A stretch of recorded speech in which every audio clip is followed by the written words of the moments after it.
안녕하세요. 보상 호실인 2호 손해사정사입니다.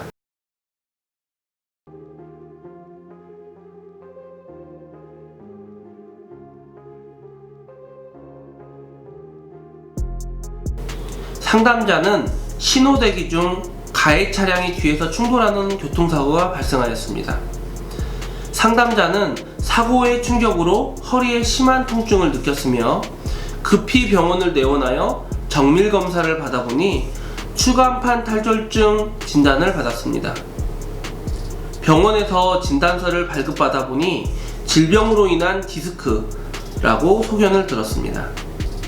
상담자는 사고 이전 단 한 번도 허리 질환으로 병원을 찾아가 진료받은 적이 없다고 주장했었으나 주치의는 사고와 관련이 없지 않지만 교통사고로 인한 진단서를 발급해 줄 수 없다는 소견을 들었습니다. 사고로 인한 디스크를 제대로 보상받을 수 있나요?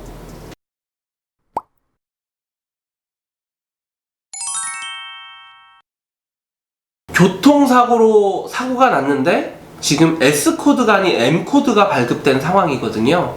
그럼에도 불구하고 교통사고로 인해서 지금 디스크 판정이 나왔다고 하면은 개인보험을 청구할 수 있는 여지도 있습니다. 디스크라는 것은 추체와 추체 사이 가운데에 있는 조직이거든요. 디스크라고도 하고 추간판이라고도 합니다. 그런데 사람이 직립보행을 하다 보면 이것이 눌려서 척추 디스크에는 여러 가지 질환이 올 수가 있습니다. 벌징 디스크라든지 척추 협착증이라든지 여러 가지 질병면이 올 수가 있는데 이것이 교통사고로 인해서 발현이 된 상황인 거거든요. 교통사고로 인한 사고 기여도와 그리고 원래 있었던 기왕증 부분을 참작해서 후유증 판단을 받고 그 이후에 개인보험의 후유장애 보험금을 청구할 수가 있습니다. 되게 억울한 상황일 수가 있을 것 같아요. 나는 단 한 번도 허리 치료를 받아본 적이 없는데 교통사고 이후에 병원 가서 치료를 받으니까 M코드다 이렇게 얘기를 하는 거예요. 되게 억울하죠. 그런데 의사 입장에서는 MRI나 CT 그리고 여러 가지 검사 결과상의 그 자료를 보고 이 진단 코드를 부여하게 됩니다. 이렇게 급성기로 터진 증상이 있을 수가 있고 원래부터 좀 몸이 안 좋아가지고 이렇게 안 좋은 형태를 띠는 경우가 있어요. 그런데 교통사고로 인해 가지고 발현이 됐기 때문에 이 통증이나 아픈 묶어 방사통이라고 합니다. 찌릿찌릿하는 그런 것들이 발현이 됐을 때 이것은 원래 조금 안 좋기도 한데 교통사고로 인해 가지고 이렇게 좀 발현이 됐구나 해서 진단을 써주는데 그때 의사가 좀 어느 쪽이 좀 높을까 그리고 이것이 바로 사고가 난 건지 안 난 건지 이런 것을 전체적으로 판단을 해서 M코드, 질병 코드를 내주고 또 S코드를 내주는 경우도 있습니다. 차가 앞으로 이렇게 일정한 속도로 가고 있는데 뒤에서 빵 치니까는 나는 가만히 있는데 차가 가면서 휘청휘청 하는 거거든요, 몸이. 디스크 자체가 이 신경을 건드렸기 때문에 이 방사통이라는 것이 오고 또 그런 부분이 있기 때문에 허리가 통증이 있고 하는 거거든요. 그 다리로도 통증이 전해지고 목 있으면 손으로도 통증이 전해지고요. 그래서 치료 기간이 오래 진행이 되는 거고요. 그 오래 진행된 것을 이제 치료가 전부 다 끝났을 때 보상이 이루어지게 되는데 그래도 그냥 목이 삔 부분보다는 진단상에 디스크 판정이 나온 경우에는 염자 환자보다는 조금 더 유리하게 보상을 받을 수가 있고 이때는 치료에다가 조금 더 집중을 해줘야 되는 것이 매우 중요하겠다 이렇게 얘기할 수가 있습니다. 질병 코드일 때 개인보험 후유장애를 진단받을 때 좀 애매하죠.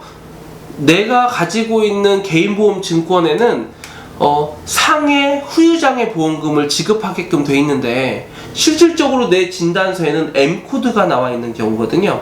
그러면 이 M코드를 가지고 이걸 청구할 수 있냐 했을 때 청구하지 못한다라고 보는 것이 일반적이겠죠. 사실관계를 보면은 교통사고로 인해 가지고 다쳤고 이로 인해서 M코드가 나온 거란 말이에요. 그러면 이때는 후유장애에 대한 발급도 중요한데 이 사고가 지금 내가 아픈 거에 얼마나 영향을 미쳤는지에 대한 판단, 이것을 기여도 판단이라고 합니다.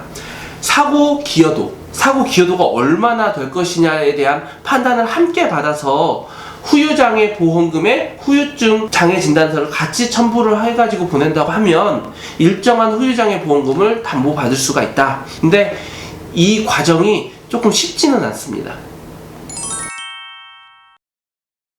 지금 허리가 아픈 상태이기 때문에 되게 좀 잘못한 합의다 라고 볼 수가 있어요. 왜냐하면 그 상담자분이 지금도 아프시다고 하는 것 같거든요. 근데 이제 이 합의라는 것 자체가 재판상 화해계약이다 라고 볼 수가 있어요. 이 화해계약은 당사자 쌍방 사이의 계약인 거거든요. 근데 이제 그 계약서를 한번 봐야죠. 합의서에서 실질적으로 일반적인 취업손해나 위자료만 합의를 했는지, 또는 앞으로 발생할 수 있는 후유증에 대한 부분도 총괄적으로 합의가 됐는지, 이런 부분들을 한번 봐야 되고, 합의 당시에 예측 가능한 부분이었는지, 예측하지 못하는 부분에서 이러한 손해 발생이 일어나는지 부분을 종합적으로 판단을 해서 좀 진행을 해야 되고요.